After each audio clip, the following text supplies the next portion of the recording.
ಒಬ್ಬ ಕೇಂದ್ರದ ಶಿಕ್ಷಣ ಸಚಿವ ಒಂದು ಭಾಷೆಯಲ್ಲಿ ಮಾತಾಡ್ತಾರೆ, ಮಹಿಳೆಯರಿಗೆ ಶಿಕ್ಷಣ ಬೇಡ, ಇಡೀ ಭಾರತದಲ್ಲಿಯೇ ಮೊಟ್ಟ ಮೊದಲಿಗರು ಅನಿಸ್ಕೊಳ್ಳೋಣ ಅಂತ ಹೇಳಿ IT ಕಂಪನಿಗಳಂತೂ ನಮಗೆ ಹತ್ತಿರ ಬರೋಕ್ಕೂ ಬಿಡ್ತಾ ಇಲ್ಲ. ನಮ್ಮ ನೀರು, ಜಲ, ಭೂಮಿ, ವಿದ್ಯುತ್ತು ಎಲ್ಲವನ್ನೂ ಕೊಟ್ಟು ನಾನು ಪುರುಷೋತ್ತಮ್ ಬಿಳಿಮಲೆ ಅವರು ಮಾತಾಡಿದಾಗ ಮುಗೀತೇನೋ ಅಂದ್ಕೊಂಡೆ. ಹಾಗಾಗಿ ಗಂಟು ಮೂಟೆ ಕಟ್ಕೊಂಡು ಮನೆ ಕಡೆ ಹೋಗೋಣ ಅಂತ ರೆಡಿಯಾಗಿದ್ದೆ. ಆದರೆ ನಿರೂಪಕರು ಮಾತಾಡಬೇಕು ಅಂದಾಗ ಈಗ ಮೊಟ್ಟ ಮೊದಲನೇದಾಗಿ ಇಷ್ಟು ಜನ ಮಹಿಳೆಯರು ಇವತ್ತು ಸೇರಿದ್ವಿ ಇಲ್ಲಿ. ಒಬ್ಬ ಕೇಂದ್ರದ ಶಿಕ್ಷಣ ಸಚಿವ ಒಂದು ಭಾಷೆಯಲ್ಲಿ ಮಾತಾಡ್ತಾರೆ, ಮಹಿಳೆಯರಿಗೆ ಶಿಕ್ಷಣ ಬೇಡ, ಅವರು ಮನೆ ಮಕ್ಕಳನ್ನು ನೋಡ್ಕೊಂಡಿರಲಿ. ಒಬ್ಬ ಶಿಕ್ಷಣ ಸಚಿವನ ಮಾತುಗಳು, ಕೇಂದ್ರದ ಶಿಕ್ಷಣ ಸಚಿವರ ಮಾತುಗಳು ಹೀಗಾಗಿರಬೇಕಾದ್ರೆ ಇಲ್ಲಿ ಸಾಮಾನ್ಯ ಜನರು ಯಾವ ರೀತಿ ಯೋಚನೆ ಮಾಡ್ತಾ ಇದ್ದಾರೆ?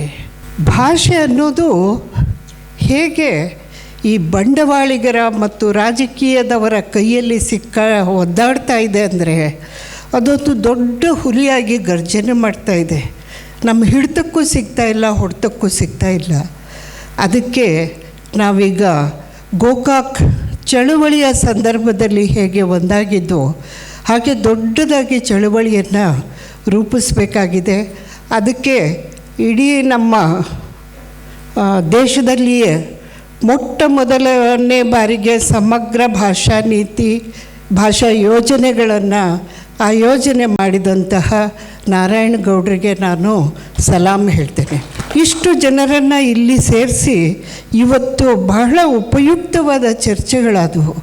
ನಾನಂತೂ ಇಷ್ಟೊಂದು ಸೂಕ್ಷ್ಮವಾದ ಎಳೆಯಾಗಿ ಬಿಚ್ಚಿಟ್ಟಂತಹ ಸಭೆ ಇನ್ನೊಂದು ನೋಡಿರಲಿಲ್ಲ. ಅಂತಹ ಅದ್ಭುತವಾದ ಈ ಸಭೆಯಲ್ಲಿ ಮಹನೀಯರಿಗೆಲ್ಲ ನಾನು ಅಭಿನಂದನೆ ಸಲ್ಲಿಸಿ, ಹುಲಿ ಇದೆ ಅಲ್ಲ, ಅದಕ್ಕೆ ಹಿಡಿಬೇಕು ಅಂತ ಬೋನ್ ಇಟ್ಟಿದ್ದೀವಿ. ಹೆಂಗೆ ಹಿಡಿಯೋದು? ಅರಣ್ಯ ಇಲಾಖೆಯವ್ರಿಗೆ ಹೇಳಿದ್ದೀವಿ ಹಿಡೀರಿ ಅಂತ, ಅವ್ರು ಹಿಡಿಯಂಗಿಲ್ಲ, ಏನೋ ತಗೊಂಡು ಮತ್ತೆ ಬಿಟ್ಟುಬಿಡ್ತಾರೆ. ಹಳ್ಳಿಯ ಊರಿನ ಜನಗಳ ಮಕ್ಕಳ ದನ ಕರುಗಳನ್ನು ನುಂಗಿ ನೀರು ಕುಡಿತಾ ಇದ್ದಾವೆ. ಈ ಕಾರ್ಪೊರೇಟ್ ವಲಯಗಳು ನಮ್ಮ ಶಿಕ್ಷಣ ಸಂಸ್ಥೆಯನ್ನು, ಭಾಷೆಯನ್ನು ಕೊಂದು ಹಾಕ್ತಾ ಇದ್ದಾವೆ. IT ಕಂಪನಿಗಳಂತೂ ನಮಗೆ ಹತ್ತಿರ ಬರೋಕ್ಕೂ ಬಿಡ್ತಾ ಇಲ್ಲ. ನಮ್ಮ ನೀರು, ಜಲ, ಭೂಮಿ, ವಿದ್ಯುತ್ತು ಎಲ್ಲವನ್ನೂ ಕೊಟ್ಟು ಸಹ ಅವರು ಹೇಗೆ ಮಾತಾಡ್ತಾ ಇದ್ದಾರೆ ಅಂತನ್ನೋದನ್ನು ಪಾರ್ಲಿಮೆಂಟಲ್ಲಿ ಕೇಳ್ತಾ ಇದ್ದೀರಲ್ವ. ಈಗ ನಾವು ಎಂತಹ ಭಾಷಾ ಯೋಜನೆ ರೂಪಿಸೋದು, ಆ ಹುಲಿಯನ್ನು ಹೆಂಗೆ ಹಿಡಿಯೋದು? ನಮ್ಮ ರಾಜಪ್ಪ ದಳವಾಯಿ ಹೇಳಿದರು, ಹುಲಿಗೆ ಒಂದು ಕಲ್ಲು ಹೊಡೆದ್ರೆ ಆಯ್ತಾ? ಇದು ಒಂದು ಕಲ್ಲು ಹೊಡೆಯೋ ಕೆಲಸ, ಅದನ್ನು ಹಿಡಿಯೋ ಕೆಲಸ ಇನ್ನು ಮುಂದೆ ಆಗಬೇಕಾಗಿದೆ.